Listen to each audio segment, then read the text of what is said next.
Kadang-kadang itu. Kasarnya ini nelutak ya. Nah iya, karena apa? Sebenarnya ilmu mereka itu masih 1/10 dari ilmunya Jawa. Iya, tahun 1965 berapa korban manusia? Hampir 3 juta manusia waktu itu. Termasuk karma itu pasti menghampiri setiap Oh orang yang iya, melakukan korupsi itu tadi ya. iya, Pasti itu. pasti itu. Iya. Makanya pada waktu saya disuruh Mas Indra ditanya buka tarot tentang Jokowi, Oh ya, itu kan sudah saya buka tarotnya. Loh, tarot itu nggak iso goro deh, nggak iso goro. yang Kalau waktu di manusia sana. saya iso, saya masih iso goro. Tarot itu nggak bisa. Wah, Mas Indra, akhir dari masa jabatannya nanti itu, wih sini negara kali ada gepu-gepuan, musuhan segala macam loh. Ternyata kok betul ya. Kadang-kadang itu. Kasarnya ini nelutak ya. Nah, iya. Karena apa? Sebenarnya ilmu mereka itu masih 1/10 dari ilmunya Jawa. Wong Islam misalnya ya. Islam itu syariat, hakikat, makrifat. Iya. Habis itu harus mukmin. Mukmin itu apa? Orang yang sudah bertuhan. Iya, Kalau iya. beragama itu belum bertuhan. Belajar pengen mencari dan tahu tentang Tuhan.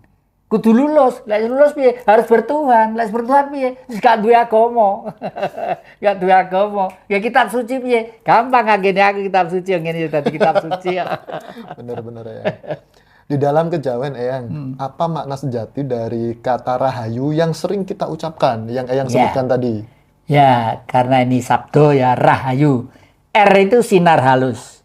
A itu Tuhan ada. Menjadi ada tapi terbatas. Mm-mm. Jadi orang tidak akan bisa mampu menjangkau. Kita tahu bintang di langit. Ya tahu tak ya? Jumlahnya berapa? Nggak tahu. Nggak tahu kita nggak bisa. Iki rambutnya siapa Cak Rosi? Aduh, rambut kula yang wonten gundul kula. Ayo jumlah piro? Nggak tahu. Nggak tahu. Jangankan kau ini hidup di depan mata, jumlah piro? Nggak tahu Nggak juga. tahu. Lah pikir jebol itu seret hitung. Tapi balane gak iso. Ya. Jadi spesifiknya makna sejati dari rahayu itu apa ini? Makna sejati dari rahayu itu adalah pengungkapan batin dan perasaan seseorang bersyukur terhadap semesta alam lingkungan dengan dialektika dan kehidupannya. Intinya di sana. Intinya itu ya. Nah, makanya pinjam budayanya orang Nasrani, Allah Bapa, Putra, Roh Kudus, Amin. Allah Bapa memang di dalam otak kita, yaitu yang disebut Tuhan itu. Makanya sama itu juga Tuhan. Mas Hendra juga Tuhan. Orang gila, orang senting, orang bambung, itu juga Tuhan ada di sana. Yang gila, yang senting itu kan fisiknya, jiwanya. Mungkin pada waktu itu agak kurang ajar, dan jangan disepai, dibongi, ya mungkin begitu. Dan karma itu pasti ada. Karma ya. Iya, tahun 1965 berapa korban manusia? Hampir 3 juta manusia waktu itu. Termasuk karma itu pasti menghampiri setiap Oh, orang yang iya. melakukan korupsi itu tadi ya. Yang ya? Iya, Pasti itu. pasti itu. Pasti itu. Iya. Makanya pada waktu saya disuruh Mas Indra ditanya buka tarot tentang Jokowi, Oh ya. itu kan sudah saya buka tarotnya. Loh, tarot itu nggak iso goro deh, nggak iso goro. Yang Kalau waktu di manusia sana. saya iso, saya masih iso goro. Tarot itu nggak bisa. Wah, Mas Indra, akhir dari masa jabatannya nanti itu, wih sini negara kali ada gepu-gepuan, musuhan segala macam loh. Ternyata kok betul ya. Sekarang sudah ribut masalah ijazah palsu dan lain Iya. sebagainya. Itu mungkin nyambung sama tarot yang kemarin ya. Iya. Terus kemarin tuh saya tertawa buka di viral itu ada seorang pakai pakaian jaksa deh, merah tuh pakaian gini. Saya sebagai seorang jaksa akan berantas semua pemalsuan-pemalsuan, termasuk pemalsuan ijazah, pemalsuan itu, termasuk pemalsuan gigi palsu. Waduh, kena iki aku. Aduh, oke seru sekali ini. Oke, yang lanjut ya. Kenapa orang-orang sadar spiritual itu yang justru cenderung apatis terhadap politik? Ya karena politik itu tidak mampu menyelesaikan masalah ya selama ini. Berapa kali coblosan di negeri ini? Ya, toh? Mulai saya belum. Iya, mulai 67 kali toh. 67, ya. Hasilnya politik semakin rusak, ekonomi semakin hancur, kebudayaan semakin tidak karu-karuan. Berarti kan gagal. Nah, Tapi nggak ada yang berpikir di Senayan tuh nggak ada yang berpikir. Kenapa nggak mau berpikir? Ya dengan undang-undang yang ada mereka enak kok. Satu bulan itu kalau 120 juta megang fulus ya. Berarti bener zaman Gus Dur ya, bubarkan aja itu taman kanak-kanak. Iya. Sepakat nggak dengan Gus Dur? Oh, sepakat banget saya. Cuma nuwun sewu ya, kekilafannya beliau itu hanya satu. Oke. Pada waktu Irian Barat dipindah menjadi Papua itu. Oh, Karena saya sudah datang ke kantor kepresidenannya, Mas. Jenengan, maaf loh Mas, jenengan itu agak terlalu baik. Mimpin negara itu terlalu baik, nggak bisa Mas. Kudu ono kerennya sidik lah. Dan rubah jadi Papua, nanti secara fisiologis Australia itu bisik-bisik terus sama Papua. Wong Papua, gak ada Papua Barat, gak ada Papua Timur, yang ada Papua. Gunungmu itu loh untuk menghidupi bangsa Indonesia 1 bulan itu nggih mangan iso. Kamu lepas dari Indonesia bisa. Lah sekarang begitu dipimpin Bapak Dul Gibran itu ya.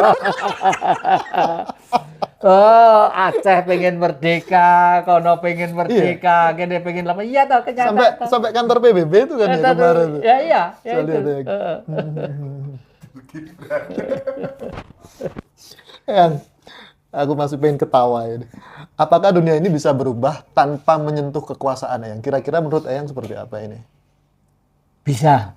Bisa ya? Bisa ya. Jadi di dalam cerita pewayangan itu ada yang lakon namanya itu Babatalas Wonomarto. Oke. Babatalas Wonomarto itu sebenarnya orang-orang Pendowo itu mau dimasukkan ke hutan, di mana di hutan itu banyak genderuwo, banyak raksasa, banyak harimau, banyak supaya mati. Tapi justru pada waktu masuk itulah lalu mendapat wahyu, ya, mendapat ini, mendapat bunga ini, mendapat kembang Dewondaru, mendapat ini, akhirnya menjadi jaya itu. Nah, itu sama saja, kita juga begitu. Di tengah-tengah hiruk pikuknya bangsa kita yang tidak jelas ini, pasti nanti ada seseorang yang mendapat wahyu, disinari oleh Sang Maha Kuasa. Mbuh sapa, mbuh Mas Dedi, mbuh sampean, mbuh sapa iso ae. Yang penting bukan Dul Gibran ya. Iya. Yang penting itu. Karena itu saya dihitung pakai kalkulator sisa deh itu. Oke. Jadi seperti itu Eyang ya.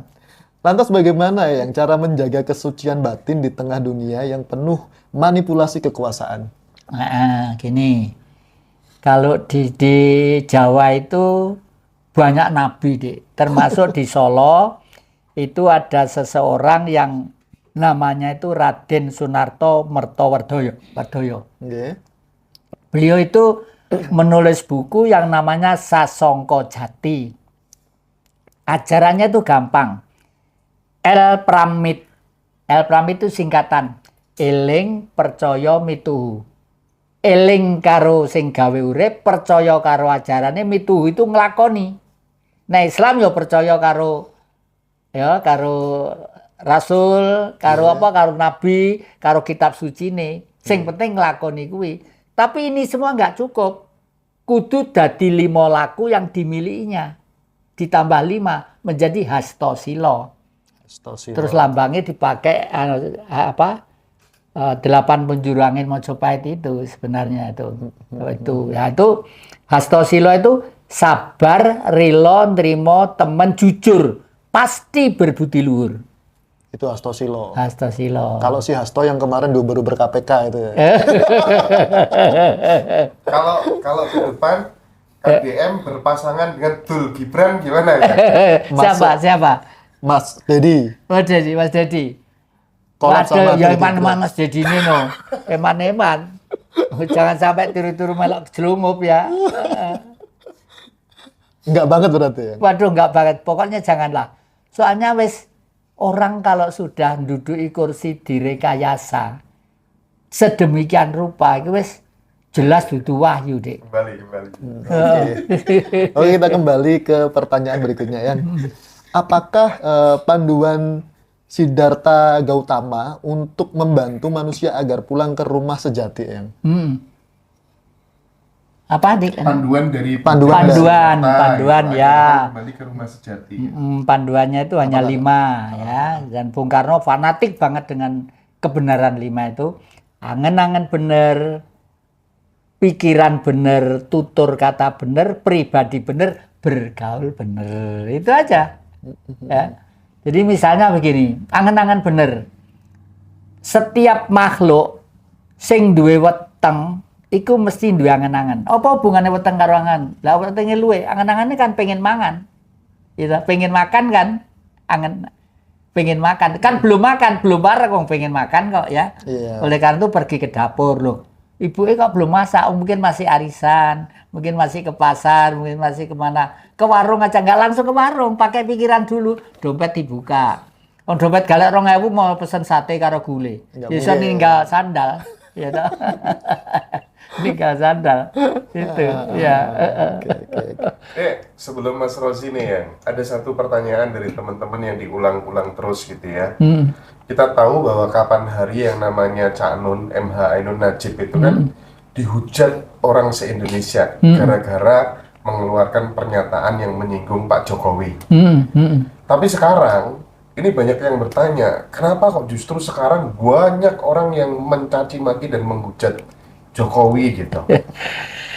Ya itulah, setiap kehidupan itu kemanusiaan pasti ada subjek, ada pelengkap subjek, ada pelengkap penderita. Nah, pada waktu orang yang pertama kali ada di lingkungan ring 1, ring 2 itu adalah pelengkap penderita. Karena apa? Dia tidak paham bahwa subjek itu keliru, itu dia tidak paham. Ya diikuti aja, ya akhirnya ikut menderita. Akhirnya seperti itu. Karena tidak dikaji terlebih dahulu. Tidak dikaji lebih dulu. Paling tidak bertanyalah kepada guru sejati masing-masing. Guru sejati itu adalah cahaya yang berbentuk cahaya, sing wong nyebut Tuhan itu sendiri. Ya di dalam tubuh kita. Iya, masuk kucing ya anak Tuhan ini. Masuk kebu, masuk celeng, masuk macan, masuk kiri. Ada Tuhan, tidak ada Tuhan, tidak ada di hidupnya. Tidak ada hidup. Nah, Tuhan itu berbentuk cahaya, sak pucuk paku, istilah dokter ya, antara otak kanan, otak kiri, otak belakang, ada ruang ovum. Kata dokter itu pakim. Enggak, yaitu cahaya. Yaitu Tuhan.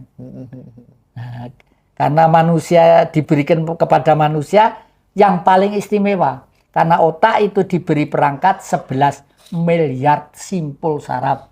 Dan setiap simpul saraf melayani 25.000 saraf. Itu ya. Oleh karena itu, kalau kita itu bisa mengetahui jati diri kita, nanti hidup kita sebagai siapa kita enak. Seperti saya tadi mengajak teman saya namanya Mas Ismail. Mas Ismail itu kan, beliau itu dalam hatinya sebagai seorang pengacara, ya, pengen membantu orang-orang yang tidak mampu. Kalau boleh saya minta waktu setengah menit aja biar. Silakan. Jadi Mas Ismail, sini ayo, taruh dulu. Kalau yang terkait dengan itu Vatikan ya? Ya? Vatikan. Oh iya. Yang terkait dengan Vatikan yang disampaikan tadi. Oh ya. Dan nanti, nanti monggo. Nanti saya mohon bantuan Mas Indra. Nanti kalau apresiasi duit saya dari Vatikan itu keluar, kayalan saya Ngaji Roso itu menjadi juru penerang untuk pelaksanaan, dan program saya itu satu, Kerajaan Singosari miniatur akan saya bangun kembali. Kedua, Mojopahit Trowulan sebagai kota budaya kita tata yang bagus, termasuk pagar-pagarnya, termasuk rumah-rumah penduduk. Dulu sudah kita mulai. Termasuk Blitar itu adalah tempat bersejarah, karena di Blitar itu tempat penggemblengan nasionalisme, yaitu di Istana Gebang sana. Itu mau kita mulai lagi. Lalu tempat-tempat kuno-kuno inilah, termasuk ini saudara saya Mas Fauzi. Mas Advokat Fauzi. Advokat Sausi. Profesinya sebagai apa, Mas? Advokat. Advokat ya. Nah, Ya. nuwun sewu. Selama jadi advokat, yang unik bagi jenengan apa kira-kira? Kalau yang unik bagi saya ya, di dunia advokat itu apabila kita bertemu dengan orang yang tidak tahu diri, termasuk klien yang tidak tahu diri, semaunya sendiri, gitu. Jadi itu bagi saya ya susah ngaturnya. Seharusnya advokat itu tidak boleh diatur oleh seorang klien, begitu. Selagi advokat memproses suatu permasalahan itu dengan baik dan tidak menyimpang dari kode etik seorang advokat. Ya, nah, Mas Fauzi, mohon maaf ini sebagai advokat untuk swasta apa untuk negara atau untuk pemerintah? Kalau secara pribadi ya untuk swasta, tapi ya di naungan kita ya ada namanya Pos Bakum Madin, pos bantuan hukum secara gratis. Iya, itu digaji oleh negara. Oh, ya, ya. Yang setiap 3 bulan sekali ada uang dari Kemenkumham. Ya. Kalau di Jawa Timur biasanya dikendalikan oleh Kanwil Kemenkumham Jawa Timur. Ya, ya, nggih. Jenengan aslinya lahir di mana? Saya lahir di Probolinggo, buyut asal Madura, Sampang. Asal Madura ya. Iya. Oh, Bu Jati juga dari Sumeneb. Iya, makanya logat saya kaku kayak Madura. Iya. Sama darinya. Nggih. Ya, banyak terima kasih. Nggih. Saya kemarin ngomong-ngomong Sama-sama, Profesor. beberapa menit sama penjenengan itu saya tertarik. Nggih. Kok pribadinya begitu antusias kepada orang-orang yang perlu dibantu tentang hukum gitu ya. Siap. Nggih. Matur nuwun. Nggih. Sami-sami. Sampai ketemu. Nggih. Nggih. Salam untuk keluarga. Nggih, sami-sami. Monggo, nggih. Nggih. Jangan lupa ini keranjingan ngaji rasa ini. Kak Channel mulai dulu sampai sekarang nggih. Matur nuwun. Nggih, nggih. Monggo. Nggih. Nggih.